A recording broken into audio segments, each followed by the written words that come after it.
Islam datang meluruskan cara pandang kita yang selama ini menganggap sakit itu adalah laknat. Dalam Islam sakit adalah 3. Yang pertama, cara Allah menghapuskan dosa. Yang kedua, cara Allah menaikkan derajat. Yang ketiga, ada hamba-hamba Allah yang sudah ditempatkan Allah di surga Jannatul Firdaus, surga paling tinggi. Tapi waktu ditengok catatan amalnya kurang, sedekahnya kurang, sholatnya kurang, zikirnya kurang, tak cukup syarat untuk masuk surga Jannatul Firdaus. Apa kata Allah Ta'ala kepada para malaikat? Buat hamba ini sakit, kalau dia sabar, kalau dia ridha, kalau dia menerima takdirku dengan ikhlas, angkat derajatnya. Karena ada pahala yang lebih besar daripada haji mabrur, lebih hebat daripada jihad fi sabilillah. Apa itu? Ridha, menerima takdir Allah Subhanahu wa Ta'ala. Islam datang. Ini banyak orang salah paham. Sebelum dia hijrah, sebelum dia taubat, sebelum ikut pengajian badannya sehat. Setelah dia hijrah, setelah dia taubat, setelah dia ikut pengajian, mulailah sakit-sakitan. Akhirnya dia berpikir, dulu aku sebelum pengajian tak ada sakit, setelah pengajian ini datang sakit. Jadi kalau begitu baguslah berhenti pengajian. Ini kan cara pandang yang salah. Cara pandang yang salah berawal dari cara pikir yang salah. Cara pikir yang salah berawal dari pemahaman yang salah. Kalau sudah salah paham, salah bicara, salah melihat, salah memandang, salah berkata, salah berbuat. Mudah-mudahan kita selalu diberikan Allah pemahaman yang benar.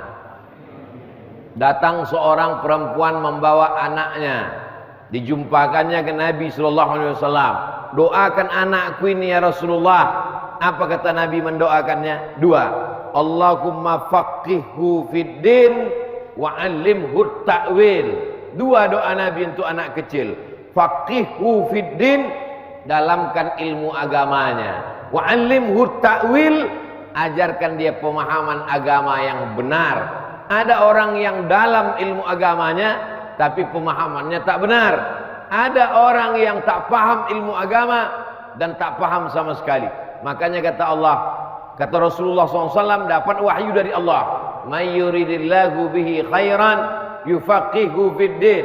Kalau orang itu mau dibaikkan Allah, mau dijadikan Allah dia baik, didalamkannya pahaman ilmu agama yang benar. Agama dipahami dengan benar. Agama bukan untuk mencari pembenaran atas segala kesalahan-kesalahan kita. Dengan penuh kesadaran melakukan perbuatan dosa, yang melangkahkan kaki dia, yang mengayunkan tangan dia, yang buat dosa dia, dengan penuh kesadaran. Tapi pas ditanya, kenapa kau buat ini? Ini udah takdir Allah. Orang seperti ini pernah hidup pada zaman Umar bin Khattab. Tangkap, kata Umar. Ketika ditangkap ditanya, kenapa kau mabuk? Kenapa kau minum khamar? Apa jawab dia? Takdir Allah. Kata Umar bin Khattab, hukum dia dicambuk 80 kali. Orang yang minum khamar, orang yang sakau, orang yang pakai narkoba, orang yang mabuk, dicambuk 80 kali. Setelah dicambuk 80 kali, tambah lagi kata Umar. Lalu kemudian dia bertanya, minum khamar kan hukumannya 80 kali, kenapa ditambah? 80 kali hukuman minum khamar, tambahannya itu adalah karena kau bicara takdir tanpa ilmu yang benar. Takdir ada 2 pilihan.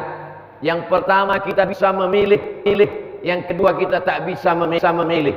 Lahir di Sumatera Utara, menjadi orang Batak, orang Karo, orang Mandailing, orang Jawa, orang Melayu, itu bukan pilihan.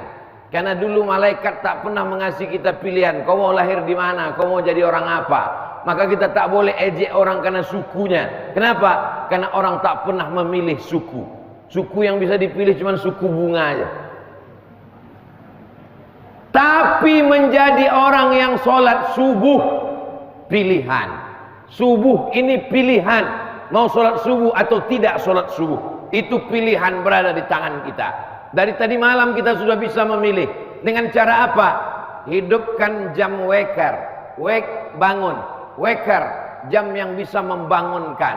Di setel jam dinding, di setel jam tangan, di setel jam handphone. 3 jam udah di setel, tak juga terbangun. Takdir. Kenapa kau tak terbangun? Takdir Pak Ustaz. Udah kau hidupkan jam weker? Udah. Kau tidur jam berapa? Jam 3.30. Iya tak terbangun lah. Itu pun juga bagian dari usaha. Tidurnya cepat. Jam 10. Jam 11 paling lama.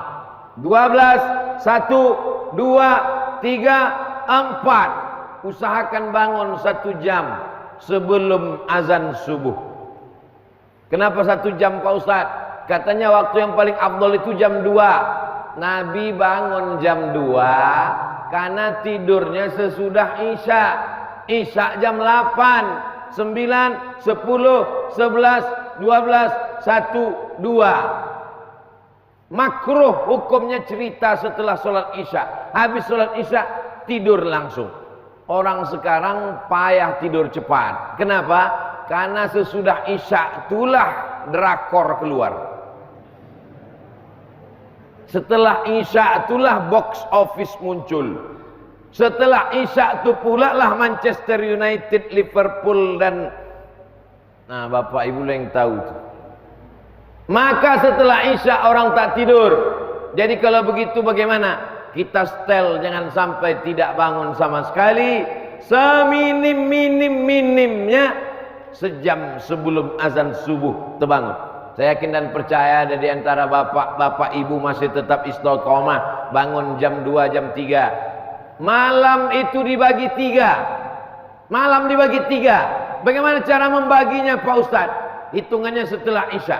Jadi kalau Isya jam 8, 9, 10, 11, 12, 1, 2, 3, 4, 5. Malam dibagi 3, 9 jam dibagi 3. Waktu yang paling afdal 1/3 malam. Ustaz-ustaz ceramah menyampaikan ke kita waktu yang paling afdal, waktu mustajab doa, waktu tahajud 1/3 malam.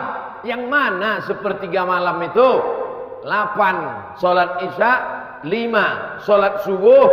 Maka antara jam 8 ke jam 5 9 jam dibagi 3. 9, 10, 11, 12, 1, 2.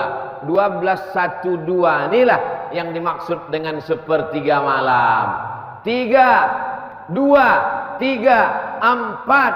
Itulah waktu yang terakhir. Tak dapat di waktu yang 1/3, maka di waktu yang terakhir pun tak apa-apa. Tapi jangan sampai tak dapat sama sekali. Kau sholat tahajud tadi? Tidak Pak Ustaz. Kenapa kau tak tahajud? Masih syukur aku sembahyang subuh, kawanku tak sembahyang sama sekali. Salah cara pandang. Unzur ila man huwa asfala minka. Tentang masalah dunia, kau tengok ke bawah. Orang yang punya mobil harga 2 miliar tak pernah bersyukur kepada Allah. Kenapa? Karena ditengoknya sahabatnya punya private jet pribadi. Kenapa orang tak pernah bersyukur? Karena mendongak saja ke atas. Tapi kalau dia melihat ke bawah, insya Allah dia akan bersyukur. Sama juga kita di masjid ini. Kalau cuma mendongak aja ke atas, menengok kaligrafi yang cantik, lampu yang indah, tak pernah bersyukur. Kalau mau bersyukur, tengoklah dinding yang belum dipoles semen. Saudaraku yang dimuliakan Allah Subhanahu wa taala, maka kita mesti pandai-pandai memandang, pandai-pandai melihat. Mata diciptakan Allah, ada saatnya melihat ke atas, ada saatnya melihat ke bawah. Islam mengajarkan kita untuk mengisi setiap waktu sampai tak ada yang kosong, hampa sama sekali. Maka di waktu malam, setelah 1 jam sebelum azan subuh terbangun, yang pertama kali kita lakukan adalah sholat sunat wudu. Nabi memanggil Bilal, Bilal, kesini sebentar.